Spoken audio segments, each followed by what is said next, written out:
The cold is a constant companion, a parasite that leeches the warmth from my bones. Here, in the forgotten fringe of the Blood Moon Pack's territory, I am less than nothing. I am Ilara, the wolfless Omega, a stain on our proud lineage.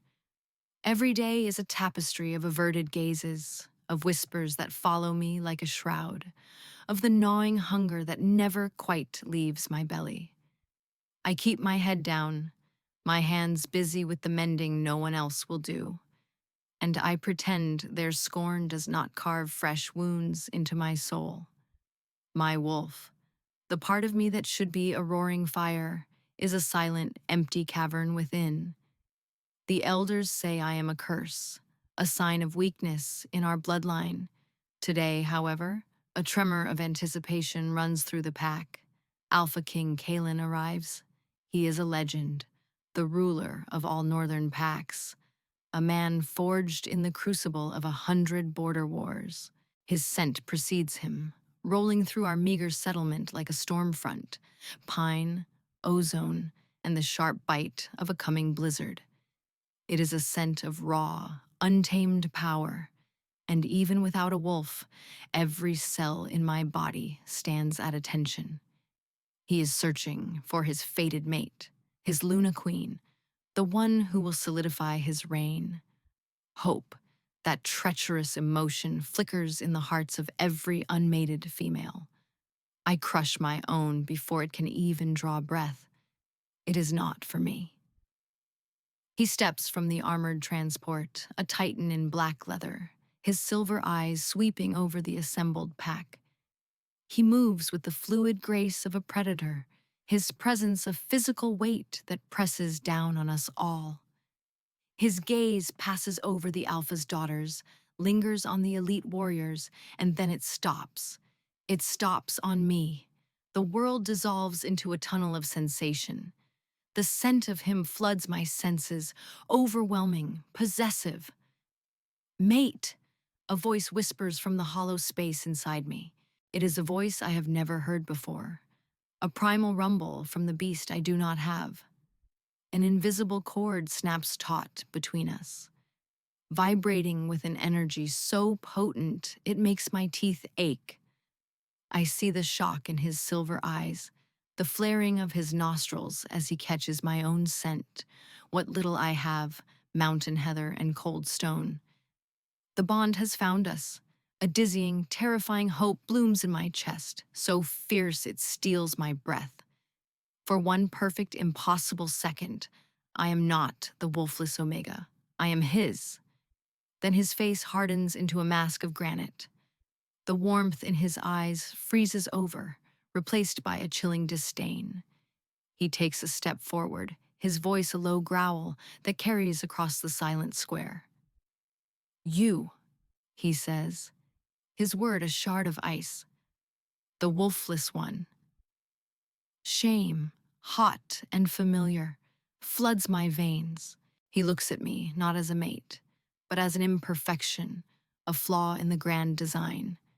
I, Alpha King Kalen of the Northern Alliance, reject you, Ilara of the Blood Moon Pack, as my mate and my Luna. The words are a physical blow, striking the air from my lungs. A collective gasp ripples through the crowd, followed by a wave of cruel, satisfied murmurs. He does not stop there. A king cannot be shackled to a weakness. An alpha cannot be bonded to a void. He turns to our pack alpha, his voice ringing with absolute authority. She is an omen of frailty. Cast her out. Let the wilds claim this mistake of the goddess. He turns his back on me then, severing the connection with a finality that feels like my soul is being torn in two. The hope that bloomed moments before withers and dies, leaving behind only the ash of utter humiliation. The pain is a living thing, a clawed beast tearing at my insides. I do not beg. I do not cry. I simply stand there as my world ends, the echoes of his rejection branding themselves onto my very being. That night, They give me a thin blanket, a water skin, and a stale loaf of bread before shoving me past the territory markers. The exile is a mercy, they say. It is better than the death my weakness deserves. The bond throbs behind my ribs, a severed limb that still screams with phantom agony. For weeks I wander north into the teeth of the unforgiving winter. I hunt small game with snares I learned to make from frozen vines. I sleep in hollow logs and shallow caves, the cold, my only bedfellow. I am at my lowest point, a ghost haunting the edges of the world when the blizzard hits. It is a white fury, a screaming vortex of wind and snow that blots out the sun. I stumble through the blinding tempest, my strength failing, my body succumbing to the killing cold. Just as my legs give out, I see it. A flicker of light from a dilapidated hut, half buried in a snowdrift. Hope, or perhaps desperation, gives me the strength to crawl the final few feet.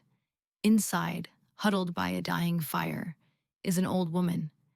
Her face is a roadmap of wrinkles, her eyes cloudy with age, but they hold a flicker of sharp intelligence. She is shivering violently, wrapped in rags that offer no protection. The sight of her suffering pierces through my own misery. I have so little, but she has less. Without a second thought, I unfold my only blanket, the one threadbare barrier between me and freezing to death, and drape it over her frail shoulders. Here, I whisper, my voice raw. You need this more than I do. She looks up at me, her gaze suddenly clear and piercing. She touches my hand, and a jolt of warmth, of pure energy, shoots up my arm. Child, she says, her voice surprisingly strong, an act of true compassion in the heart of despair. You're not what they say you are. The room seems to grow warmer, the firelight brighter. You are not wolfless. You are dormant. Your blood is older than the packs, older than the alphas who command them. It is the blood of the first mages, the shapers of our kind. She introduces herself as Lyra, a seer cast out long ago for her visions. Under her guidance, over the next 3 years, the world reshapes itself. The empty cavern inside me begins to fill, not with a wolf's snarl, but with the thrum of ancient magic. Lyra teaches me to draw power from the earth, the sky, the ice itself. The cold becomes my ally, the storms my shield. My pain becomes my focus, forged into a weapon of unyielding will. I am no longer Ilara the Omega. I am the Witch of the Wastes, a power unto myself. My name is Kaelin, and I am a broken king. 3 years have passed since I shattered my soul and cast its better half into the wilderness. The night I rejected her, my wolf, Rage, turned on me. He is a constant snarling presence in my mind, a relentless voice of accusation. Fool, coward, you threw away the goddess's gift for pride. He denies me sleep, clawing at my insides whenever I try to rest. The ache of the broken bond is a constant fire in my chest, a hollowness that no victory or conquest can fill. Her scent, heather and stone, ambushes me at random, a ghost on the wind that brings me to my knees. I have grown harder, colder, my rule turning brittle and harsh. My people fear me, but they do not respect me. They see the decay in their king. I threw away my mate because I feared the appearance of weakness, and in doing so, I have become the weakest I have ever been. My father did the same, exiling my own mother for being too gentle, too kind. He died a miserable, lonely man. I am walking his path, and the realization is a poison in my veins. Now, a new darkness gathers. Shadow creatures, the Umbra, pour from the chasms in the northern mountains. They are wraiths of malice and hunger, and our warriors' claws pass right through them. They feed on despair, and my kingdom is a feast. Our seers whisper of an ancient magic, a power that can give form to the formless, the only weapon that can harm the Umbra. They speak of a witch in the wastes, an outcast who commands the ice and the stone. Desperation is a bitter pill to swallow. I know with a certainty that chills me to the bone who I will find. I must seek out the woman I tried to destroy and beg her to save us all. It is a fitting punishment. I find her settlement in a hidden valley. Shielded from the wind by towering monoliths of ice, she has clearly raised herself. It is not a grand fortress, but a sanctuary for other outcasts, the old, the wolfless, the broken. They look at her with a reverence I have never earned. And then I see her. Alara. She is no longer the cowering girl from my memory. She stands tall, her white hair unbound in the wind, her eyes the color of a winter sky. Power radiates from her, a palpable aura of control and cold, quiet fury. She is magnificent. The moment her eyes meet mine, the bond ignites. It is not the gentle pull I remember, but a violent consuming inferno that rips a groan from my throat. Mine, rage howls, a cry of pure agony and longing. Finally, ours. Alara's expression remains utterly frozen. I feel the bond slam into her. I see the flicker of recognition, but her face is a mask of ice. She has walled her heart in glaciers. Alpha King, she says.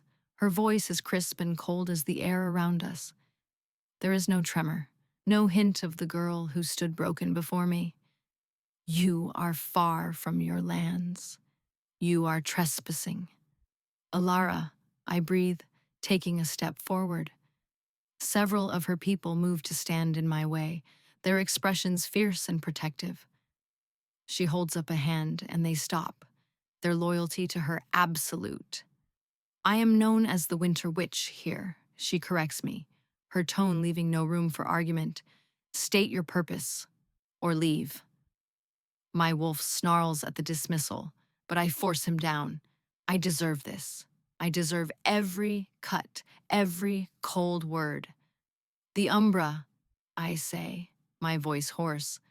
They are attacking the territories. Our weapons are useless. We need your help. We need magic. The words taste like ash in my mouth. I, who have always relied on strength and steel, am now begging for the one thing I once scorned. And why? She asks, her eyes narrowing. Should I help the man who cast me out to die? Why should I save the people who watched in silence? The question hangs in the air, heavy and sharp.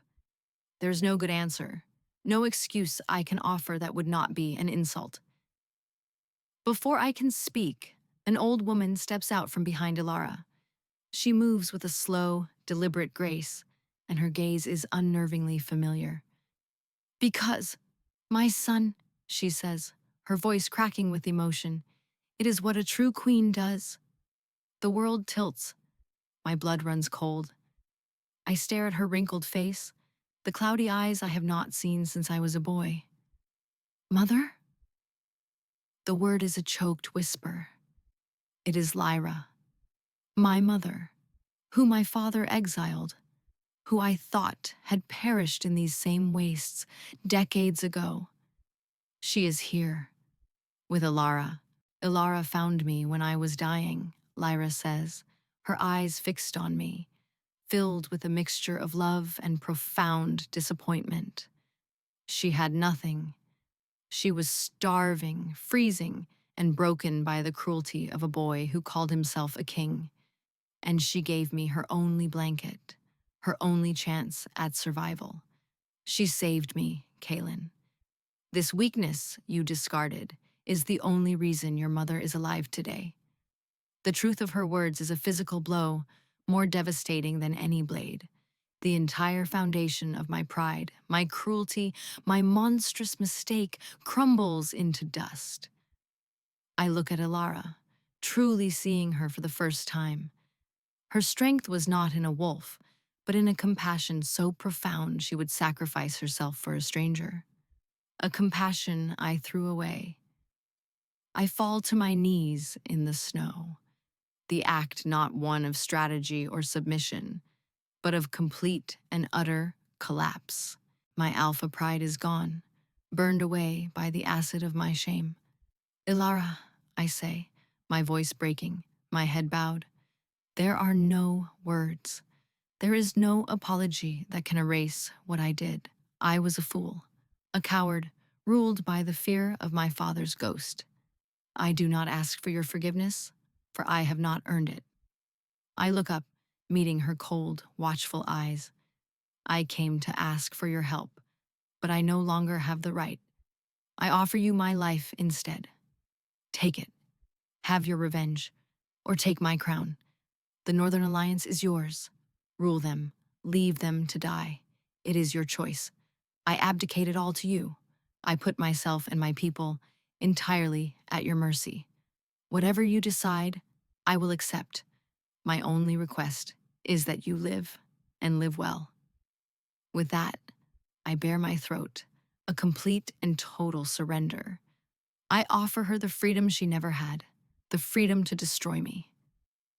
Ilara watches me, her expression unreadable. The silence stretches, taut and fragile. My mother places a gentle hand on her arm. The internal battle is plain on Ilara's face, the deep, ancient wound warring with the power she has built upon it.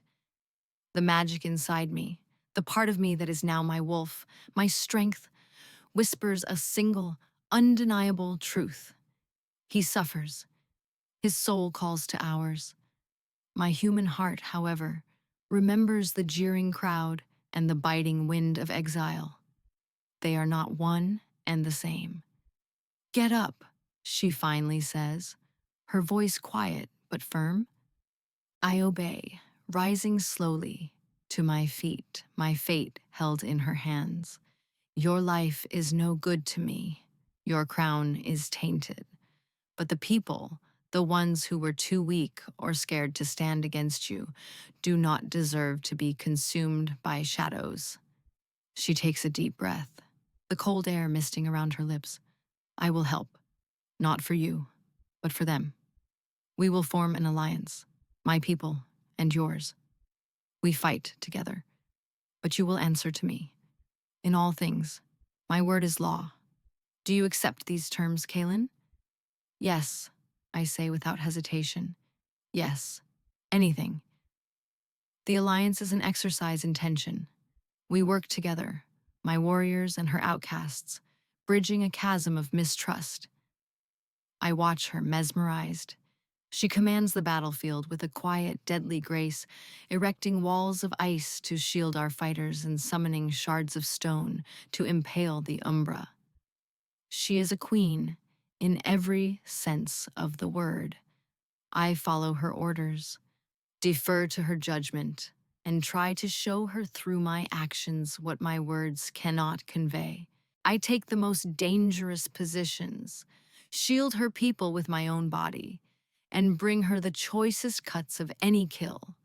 Small gestures, meaningless perhaps, against the mountain of my transgression. But it is all I have. The final battle comes at the source of the rot, the Shadowfang chasm, where the veil between worlds is thin. A hulking beast of solidified nightmare, the Umbra Lord, rises to meet us. It swats my best warriors aside like flies. Its power is immense, feeding on the fear that permeates the battlefield. It fixes its empty gaze on Ilara. It knows she is the real threat. It lunges for her, faster than anything I have ever seen. There is no time to think. I throw myself in front of her, my body a shield.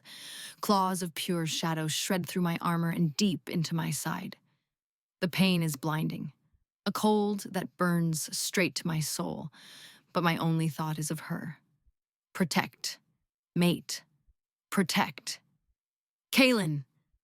Her cry is sharp with an emotion she has not shown me since the day we met. Fear. I stagger back, clutching the wound that will not close, that bleeds darkness instead of blood. I have bought her a few seconds, nothing more. I was wrong. I gasp, my vision starting to fade. My strength is nothing without you. I see the decision in her eyes. The ice around her heart finally cracks. She places her hand over my wound and the other over her own heart. You are a fool, Kaelin, she whispers, tears freezing on her cheeks. But you are my fool. She closes her eyes. I, Ilara, the last of the first mages, accept you, Kaelin of the Northern Alliance. I accept this bond. I claim you as my mate. Light explodes from her. It is not the gentle fire of a hearth, but the brilliant, cleansing light of a newborn star. It pours into me, cauterizing my wound, chasing the shadows from my blood. The broken bond inside me fuses together, whole and complete, a supernova of power and sensation. It is not just my strength and not just her magic. It is something new, something more. We are connected, mind, body, and soul. I can feel her power thrumming in my veins, and she can feel my strength anchoring her. Together, we turn to face the Umbra Lord. She raises her hands, and I place mine over hers. Our combined power, my raw alpha energy, and her ancient elemental magic, weaves together into a torrent of pure, white light. It strikes the creature, and it screams, a sound that tears at the fabric of reality. For the first time, it knows fear. And then it dissolves into nothingness, its darkness utterly and completely unmade. In the silence that follows, we stand in the center of the chasm, bathed in the soft glow of our completed bond. The war is over. The healing, I know, has just begun. We return not as a king and his witch, but as equals, two rulers, bound by a fate that was scarred but never broken. Lyra helps us forge a new council, one where the wolfless have a voice, where strength is measured not by tooth and claw, but by courage and compassion. The nights are still long, and the memory of the cold still lingers. Sometimes I wake from nightmares of that day in the square, the shame, a phantom weight on my soul. But then I feel her, warm and real beside me. Her scent of heather and stone, a soothing balm. She has her own scars, a caution in her heart that may never fully fade. We are not a perfect storybook couple. We are earned. We are scarred, but we are whole, and we face the dawn together.